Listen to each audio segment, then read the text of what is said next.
So this year we get 4 faith-based movies, all released theatrically, all before Easter. Well, actually, I don't know the release dates of the other 3, but I know they're all in March. And I have a sinking feeling that Risen is going to be the only one I liked, and I really like it.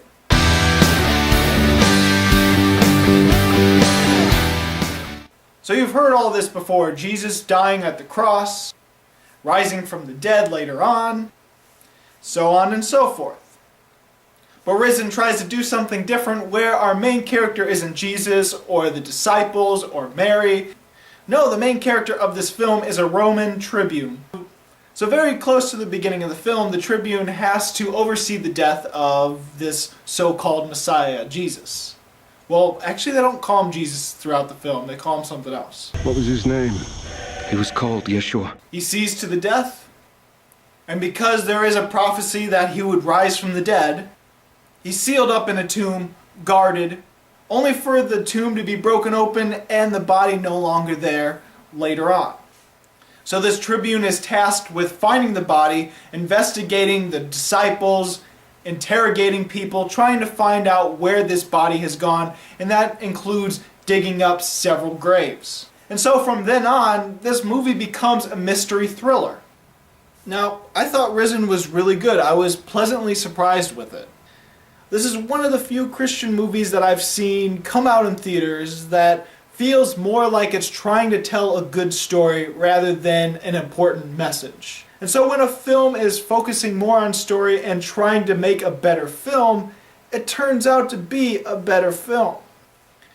For one, the main character being who he is in the film really helped. Because sometimes with Christian movies where our main character is already of the faith, there's a fine line between being religious and being overly so to the point where it gets obnoxious for me. And most Christian films tend to cross that line. In this one, he does believe in the Roman gods, and you get to see in from an outside perspective. Also, the main character prefers logic and reason and takes things with a grain of salt, which tends to make a more believable main character for a Christian film.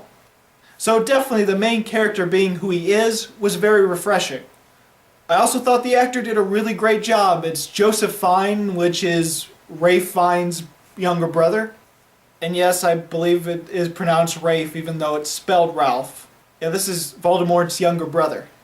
But Joseph Fiennes did a really fantastic job with this main character, because normally a character that prefers logic and reasoning over all else, and is a soldier, a battle-hardened soldier, they tend to be a little bit bland and lifeless if given to the wrong actor. But I feel that Joseph Fiennes did a really good job at still being charismatic, still being likable, still having personality, while still being this battle-hardened soldier that prefers logic and reasoning.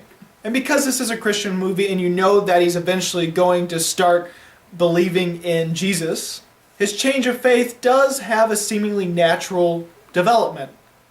It's believable.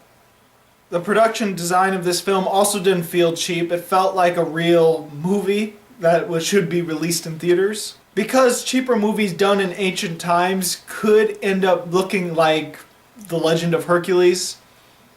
Does anyone remember that atrocity?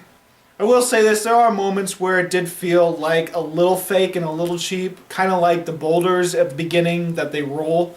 Like there was something off about how the boulders rolled down the hill.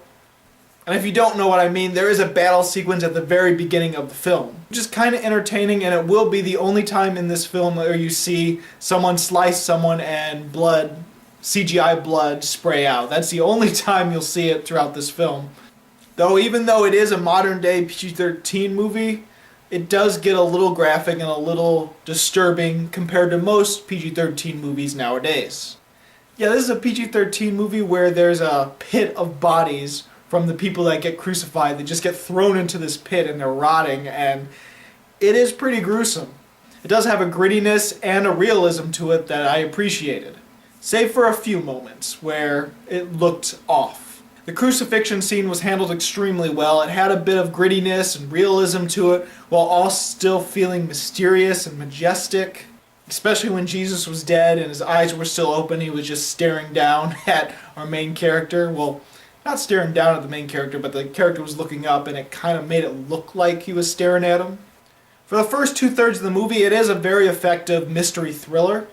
It does change in the last act of the film, but it's still entertaining nonetheless.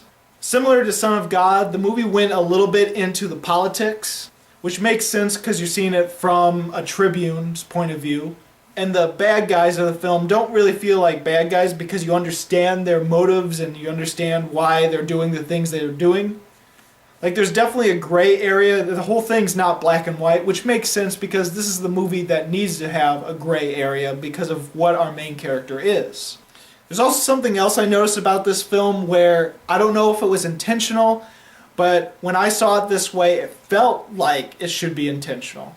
During the first half of the film, the disciple that he does get his hands on, as well as some of the believers and followers and people gossiping within the city, when he's interviewing them, they do seem a bit crazy.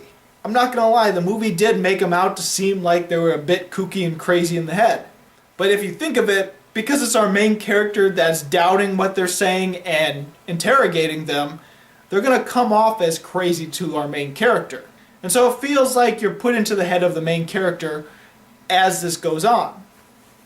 And the only reason I'm saying this is towards the last act of the film, the disciples slowly start not seeming crazy. They still feel a bit hippie-ish, which kind of makes sense, but they definitely don't seem as crazy as the first half of the film would lead you to believe. I think the film is trying to put us through his perspective as he's slowly doubting his original belief and starting to believe what they're saying. I don't know if this was actually intentional, but if it was intentional, they did a really good job at it. Now, Jesus is played by Fire Lord Ozai, well, excuse me, Cliff Curtis. You might remember him in Shyamalan's The Last Airbender. I think that and Columbiana were his last two major theatrical releases where he was in a movie. But you remember him as Curtis from The Walking Dead, or Fear the Walking Dead. Yeah, he's Jesus in this movie, and he did a really good job. Now, some might believe that there's not enough of Jesus in this movie, while I'll argue there's probably a little bit too much, at least for the kind of movie this is trying to be. The film probably could have gotten away with and still be effective if we just saw him during the crucifixion and just at the end of the movie when they finally find him. But in this movie, it does have an extra scene with him in it, and it is revealed in the trailer. It's the scene where he finally finds Jesus alive and he's in shock, and that's the whole turning point of when the movie starts becoming something other than a thriller mystery, because there's a whole third of the movie still left. Now, I get why this is done. He's one of the guys that needs to see to believe.